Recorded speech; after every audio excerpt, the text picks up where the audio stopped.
All right, so TikTok is really tripping. I think this time they actually muted me, but basically, I was saying thank you for providing your response. I always appreciate responses.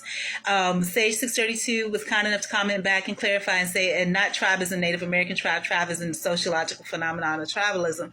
And I agree with him. What he's saying, as far as the definition of tribe, traditionally is correct. According to Google, is a social division in a traditional society consisting of families or communities linked by social, economic, religious, or blood ties with a common culture and dialect, typically having a recognized leader.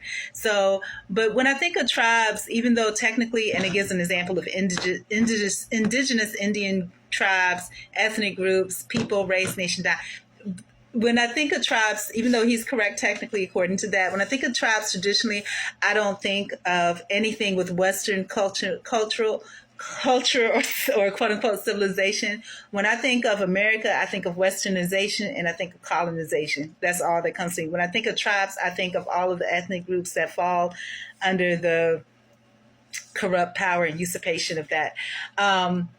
But yeah, and he said he's not talking about code switching. He's talking about going gung ho, all out American pride and behind the flag. And as a person of first generation Korean American from my mother's side, having a parent that's born overseas and lived there, raised there all their life until about 30.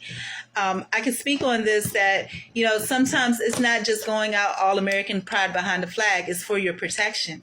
When I think about how, when my mom's name is very unique, it's hard for the American tongue to pronounce, right? But I've looked when I was really into exploring, looking for people that look like me, that are both Korean, South Korean, and African American, and that were raised, in the same household where you grew up with rice and kimchi and you grew up with chitlins and collard greens. You know what I'm saying? I started looking at families that came from that, and I saw one woman spoke about her experience where you're no longer Korean because you don't really fit into the Korean culture anymore because so many years have passed, you've lost all of the heritage and culture there.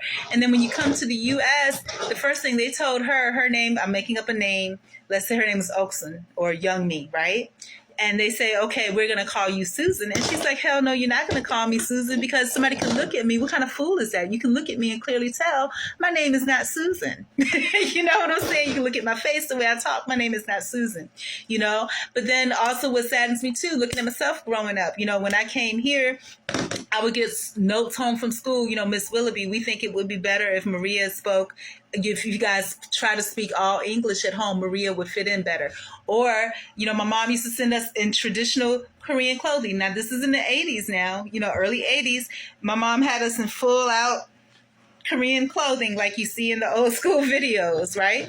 Get close home. Miss Willoughby, we think Maria would fit in a lot better if you dressed her in more Western clothing. When we first came to the U.S., my mom was like, oh, Maria, we're going to the USA. She had us in cowboy boots. Okay. So, and then on top of that, when we first started taking math classes in grade school, we would get notes home. Miss Willoughby, I understand that Maria can solve these problems pretty quickly, but we need her to not share that with the class because it disrupts the class and it undermines the teacher. Because the teacher would go all the way around with this math problem. It took 2 seconds to finish, and you didn't even have to do any math. You could just look at it and tell what it was. But I forgot how to do that now because, again, I've been trained to forget that because it's wrong. You know what I'm saying?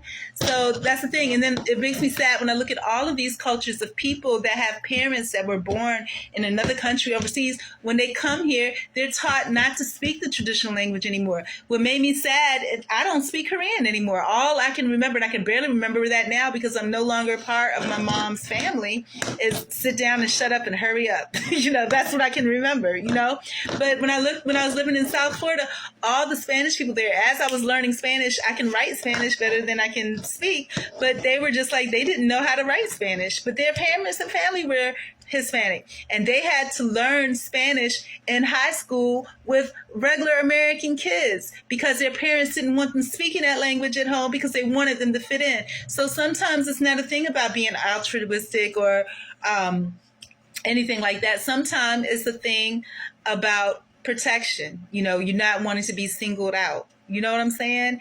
And I forgot where I met this guy. There was some guy, he was absolutely Korean. Remember that Korean Western comedian guy? But in real life, there's this Korean guy. He says his name is Tommy. Bitch, your name ain't Tommy. Your name is not Tommy, you know?